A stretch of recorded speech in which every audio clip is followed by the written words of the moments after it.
மக்களே, காட்டுக்குள்ள நான் இப்போ ஒரு பூ ஒன்று பார்த்தேன். அது என்ன பூங்கிறத உங்களுக்கு காட்டுறேன், நீங்களே அதை பாருங்கள்.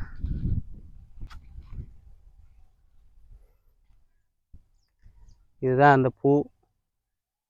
இது பூ வேற ஒன்றும் இல்லை, நம்ம மாநில மலரான செங்காந்தாள் மலர். பாருங்கள் எவ்வளோ அழகாக இருக்குது. ஆனால் அந்த பூவுலையும் சரி, இந்த செடியோட அடிப்பகுதியில்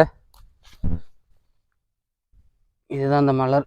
அதோட தண்டு பகுதி, செடியோட தண்டு பகுதி அடியில் ஒரு கிழங்கு இருக்கும். எங்க நான் அதை உங்களுக்கு தோண்டி காட்டுறேன்.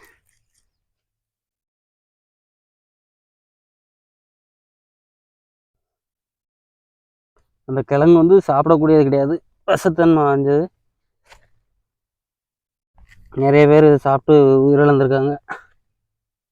அதனால் எதையுமே தெரிஞ்சுக்கிடாம நம்ம அதை பயன்படுத்தக்கூடாது.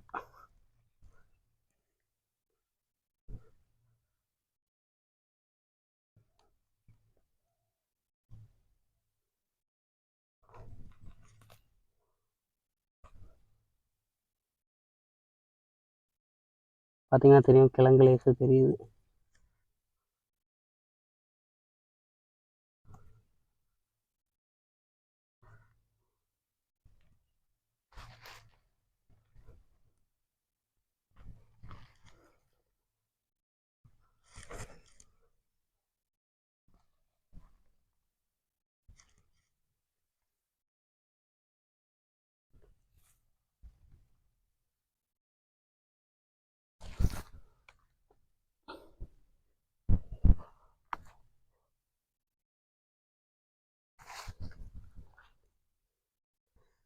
கிழங்குல ஒரு சின்ன துண்டு தான் கையில் வந்திருக்கு.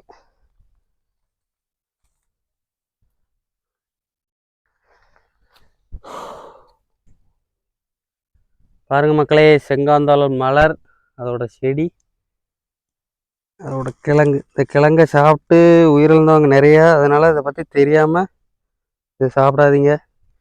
பூக்களில் வந்து மருத்துவ பயன்கள் நிறைய இருக்குன்னு ஃபாரினுக்கு நிறையா எக்ஸ்போர்ட் பண்ணுறாங்க. என்ன பயன் இருக்குன்னு எங்களுக்கு தெரியல. ஆனால் பூக்களை பச்சையாக சாப்பிடக்கூடாது, சாப்பிட்டா உயிரிழப்பு நிச்சயம். மாநில மலர் செங்காந்தள் எவ்வளோ அழகாக இருக்குது பாருங்கள்.